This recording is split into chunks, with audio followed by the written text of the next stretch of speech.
With the halfway point of 2019 only 2 weeks away, getting my plans for Bujo number 6 is certainly a priority for me at the moment. Today I'm going to be showing you guys how I'm planning out my next journal to make sure it includes all of the pages I need to tackle the next 6 months. Hello again team, it's Jess or JashiiCorrin and welcome back for another video. As I mentioned, today I'm going to be giving you guys a look at the planning process I'm using to suss out what I need, or want, to put in the start of my next journal. Not a lot of supplies were used for these planning pages, but as per usual, I've got those listed in the description box below. Now, before we jump into the planning pages, I just wanted to, introduce you guys to the journal I'll be using for the next half of the year. This is the Great Barrier Reef journal, which Dingbats recently sent me. Major thanks, Dingbats. In terms of the paper in this one, we have 100 GSM cream coated paper, which is fountain pen friendly, and FSC certified acid-free paper. Yeah, I'm just reading this off their website. If we open it up, so you can see it does lay flat, which is awesome. In the back, we have an expandable pocket. We also have a pen loop. And then you can see we have our elastic here to keep it closed. Because this one is part of their Earth collection, it also has a few additional features. So if you compare that to the Wildlife collection, this one has 2 bookmark ribbons. It also has some index pages, 3 of those I think, 2 key pages, and then it also has some space dedicated for a future log. Though I think that the most important difference between this one and their Wildlife collection is that this one has numbered pages. I can't really say that I use my index all that often, but I do like having numbered pages in my journals. In the front, they also have some information about the Great Barrier Reef, and on their website there's more information about their commitment to the environment. All in all, I'm pretty excited to get into this one. I really like trying new things. But I do know that with a new journal, I'm going to have to rethink some of the spacing that I use for my more regular layouts.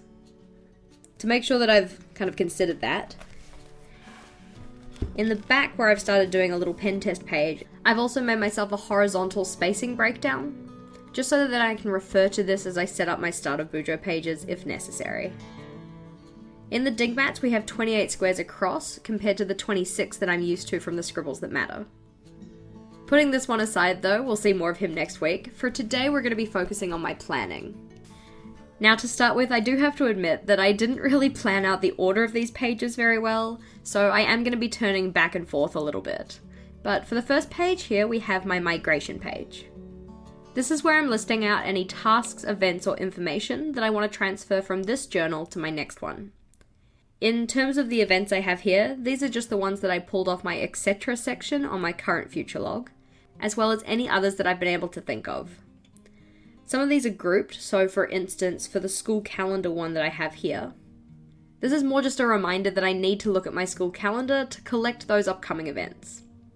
Similar to this, I have my birthdays group, and then I also have my Melbourne trip group, which is just a catch-all for all the things I'll be doing when I go to Melbourne in July.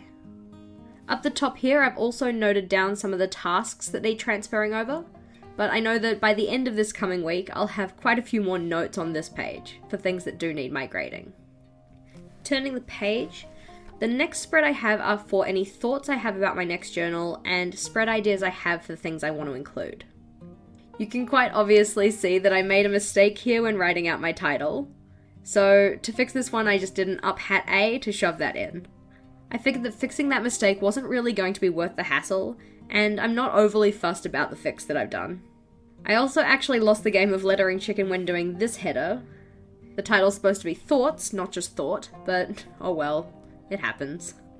For this thoughts page, it's just any ideas I have about the things I want to include, remove, or general ideas for my next journal. This one's more about how I can change or tweak spreads that I've already tried before, and mostly for spreads that I want to include in my monthly setups going forward, rather than my start of bullet journal pages, which is what this one is for. For the start of journal spread ideas I have so far, we have the future log, 20 before 2020, which is 20 goals before we reach 2020, a quote page about progress, which I saw on Pinterest and thought was really cute, a spread dedicated to goals and to-dos, a page or spread about my ideal week, a bill tracking graph, self-care ideas, things that I want to consume and buy. So by consume I mean things like media, so books, TV shows, and that kind of stuff. Whereas buy is about purchasing, obviously. A page for notes to self. A page to lay out my saving goals. A countdown till the end of the year.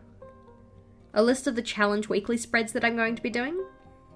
My lesson scheduler, my Tom tracker, and then a page dedicated to monthly challenges. Of course, I do have a little bit more space here, so I am still looking for more ideas. Turning back now,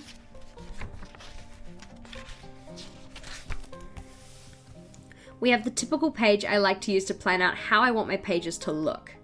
I use this style of page when I'm planning out my monthly setups as well, so I thought it would be good to have it for planning bullet journal number 6. Originally, I was planning on having a black and gold colour palette, but since falling in love with my paper bag headers from March and May, I'm thinking I might do those for my next journal. So as you can see in this colour palette section, I've also stuck in a little piece of a paper bag. At the moment, these ones with the ticks are the pens that I've decided I will be using. So we have the Pitt Artist pens in the B, M, and S sizes, the Uniball Signo white gel pen, and also the Staedtler Tri Plus fine liner in that kind of brown tan colour. I haven't given this one a tick yet because I'm not too sure if I want to use this shade of gold or maybe a different one. For general aesthetic, I've decided I want it to be relatively neutral, and I know I want to do more of the white text on black boxes because I really like the contrast on those ones. For the font for all of my headers, I've chosen this thickened down stroke script. The one I've drawn out here is just done with foligraphy using my S-size Pitt Artist pen. Normally to finish a page like this, I'd list out the spreads that I was intending on setting up, but because I've got my ideas list on page 192, and I've also got my thumbnails on 193, I didn't really think I needed to list it over there as well. For this thumbnails page, what I do is I roughly draw out what I want each of my spreads to look like. I did this back in December when planning out this journal, and I found it really helpful. At the moment, I just have some rough pencil markings in here, so what I'm going to do is go in and commit to the spreads I know I want by filling those out in pen. As I'm filling these out, I wanted to throw a question to you guys. What are some of the must-have pages you like at the start of a new journal? Or, what are some of the new pages you'll be trying in your next bullet journal? I'm always on the hunt for new page ideas, and I love hearing about what you guys are doing in your journals.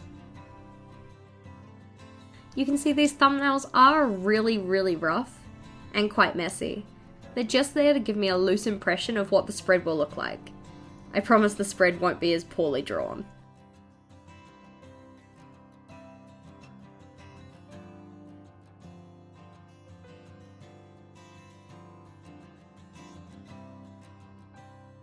The order I've got for these pages at the moment are my future log, so a year at a glance and then the actual logging of those events, my goals spread, countdown till the end of the year, lesson scheduler across these pages, and then my Tom tracker. The rest of this I'm yet to actually decide on. Of course, this intended lineup might change by the time I actually get to putting pen on paper in my new journal, but I like having these small visuals of my intentions for these pages. I'm pretty eager to get my new journal set up, and I'm looking forward to sharing that with you guys next Sunday. As always, thank you for watching, and if you liked today's video, go check out another one.